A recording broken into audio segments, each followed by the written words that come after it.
And Jacob lived in the land of Egypt 17 years, and Jacob's days, the years of his life, were 147 years.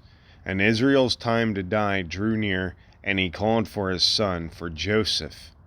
And he said to him, If, pray, I have found favor in your eyes, put your hand, pray, under my thigh, and act toward me with steadfast kindness. Pray, do not bury me in Egypt.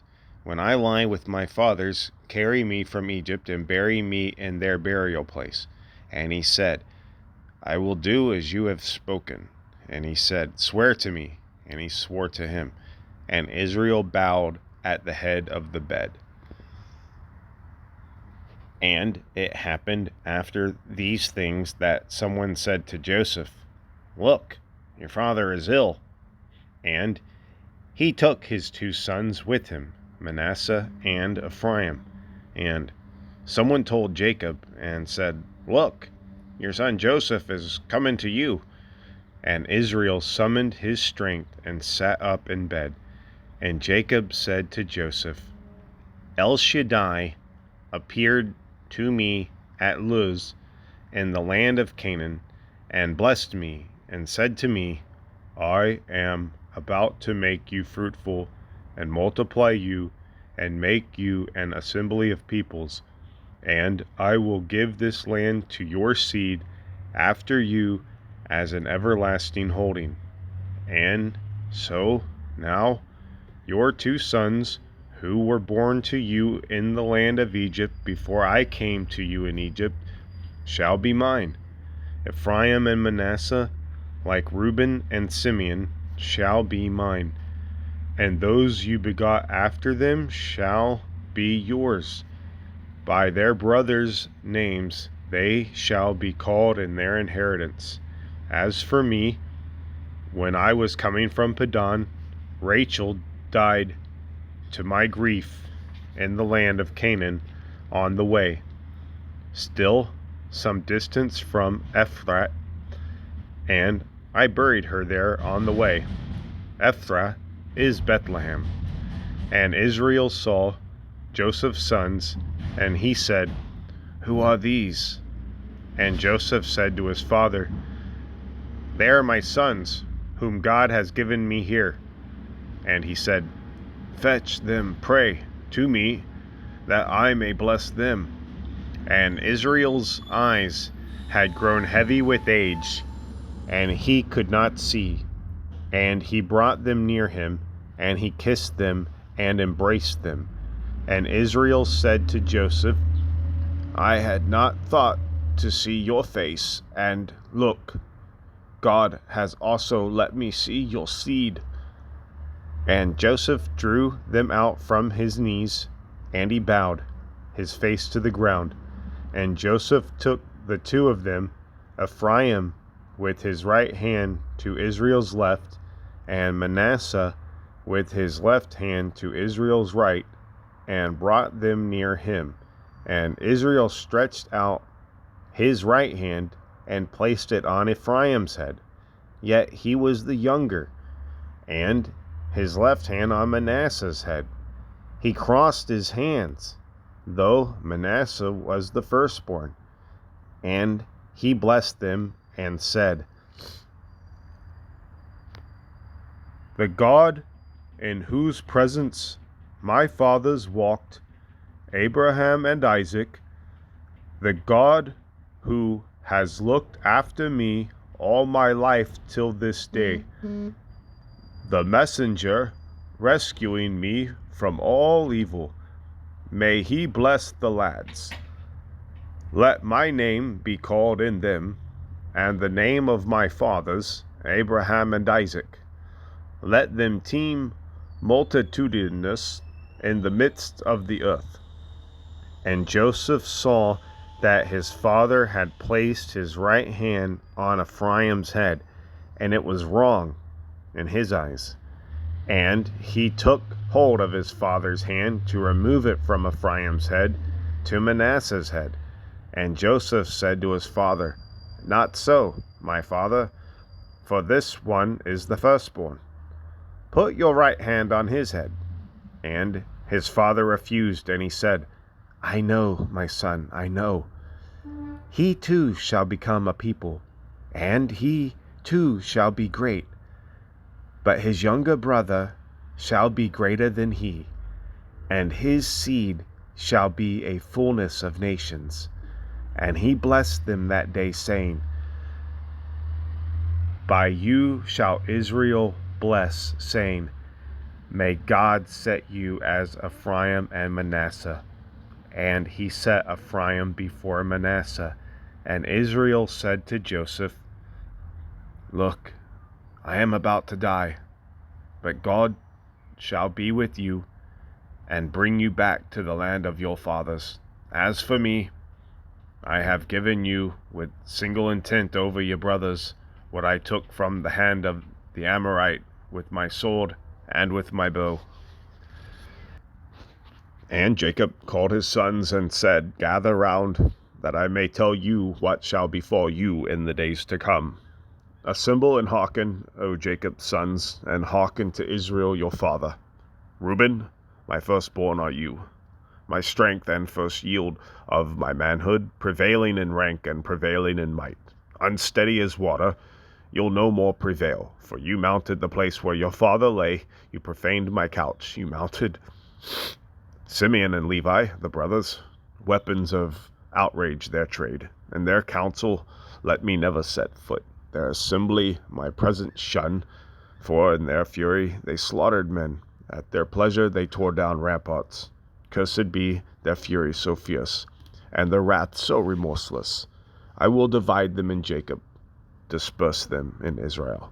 Judah, you shall your brothers acclaim. Your hand on your enemy's nape. Your father's sons shall bow to you. A lion's whelp is Judah. From the prey, O my son, you mount. He crouched, he lay down like a lion, like the king of beasts, and who dare arouse him? The scepter shall not pass from Judah, nor the mace from between his legs. That tribute to him may come, and to him the submission of peoples. He binds to the vine his ass, to the great bow his ass's foal. He washes in wine his garments, in the blood of the grapes his cloak. O eyes that are darker than wine, and teeth that are whiter than milk. Zebulun, near the shore of the sea shall dwell, and he by the haven of ships, his flank upon Sidon. Issachar, a big-boned donkey, crouched amidst hearths. He saw that the homestead was goodly, that the land was delightful, and he put his shoulder to the load, became a toiling serf.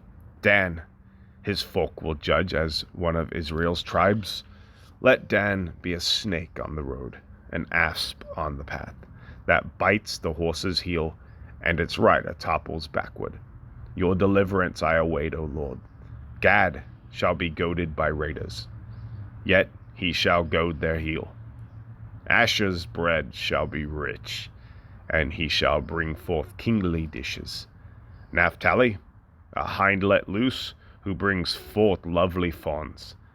A fruitful son is Joseph, a fruitful son by a spring. Daughters strode by a rampart. They savaged him, shot arrows and harassed him, the archers did. But taut was his bow, his arms ever moving. Through the hands of the champion of Jacob, through the name of the shepherd and Israel's rock. From the God of your fathers, may he aid you. Shaddai, may he bless you. Blessings of the heavens above, blessings of the deep that lies below, blessings of breasts and womb. Your father's blessings surpassed the blessings of timeless heights and bounty of hills everlasting. May they rest on the head of Joseph, on the brow of the one set apart from his brothers. Benjamin, raving wolf, in the morn he consumes the spoils, at evening shares out plunder. These are the tribes, 12 in all, and this is what their father spoke to them, blessing them. Each according to his blessing he blessed them, and he charged them and said to them, I am about to be gathered to my kinfolk. Bury me with my fathers in the cave that is in the field of Ephron the Hittite, in the cave that is in the field of Machpelah, which faces Mamre, in the land of Canaan. The field that Abraham bought from Ephron the Hittite as a burial holding, there they buried Abraham and Sarah his wife. There they buried Isaac and Rebekah his wife. And there I buried Leah. The field and the cave within it bought from the Hittites. And Jacob finished charging his sons, and he gathered his feet up into the bed and breathed his last, and was gathered to his kinfolk. And Joseph flung himself on his father's face and wept over him and kissed him. And Joseph charged his servants, the physicians, to embalm his father, and the physicians embalmed Israel. And 40 full days were taken for him, as such is the time of embalming. And the Egyptians keened for him 70 days, and the days for keening him passed. And Joseph spoke to the household of Pharaoh, saying, If, pray, I have found favor in your eyes, speak, pray, in Pharaoh's hearing, as follows. My father made me swear, saying, Look, I am about to die. In the grave I readied me in the land of Canaan. There you must bury me. And so let me go up, pray, and bury my father, and come back. And Pharaoh said, Go up and bury your father, as he made you swear. And Joseph went up to bury his father. And all Pharaoh's servants, the elders of his household, and all the elders of the land of Egypt went up with him, and all the household of Joseph and his brothers and his father's household. Only their little ones and their flocks and their cattle they left in the land of Goshen, and chariots and horsemen as well went up with them. And the procession was very great. And they came as far as Goren-ha-Atad, which is across the Jordan, and there they keened a great and heavy keening, and performed mourning rites for his father 7 days. And the Canaanite natives of the land saw the mourning in Goren-ha-Atad, and they said, This heavy mourning is Egypt's. Therefore is its name called Abel Mizraim, which is across the Jordan. And his sons did for him just as he charged them. And his sons conveyed him to the land of Canaan, and buried him in the cave of the Machpelah field, the field Abraham had bought as a burial holding from Ephron the Hittite, facing Mamre. And Joseph went back to Egypt, he and his brothers, and all who had gone up with him to bury his father, after he had buried his father. And Joseph's brothers saw that their father was dead, and they said, If Joseph bears resentment against us, he will surely pay us back for all the evil we caused him.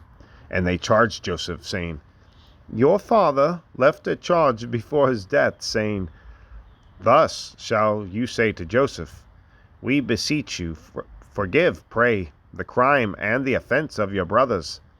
For evil they have caused you, and so now forgive, pray, the crime of the servants of your father's God.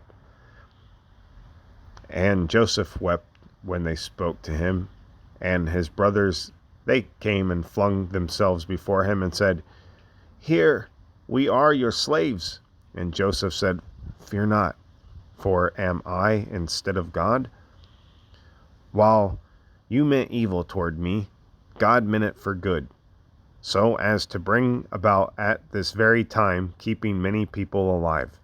And so fear not, I will sustain you and your little ones. And he comforted them and spoke to their heart. And Joseph dwelled in Egypt, he and his father's household, and Joseph lived 110 years.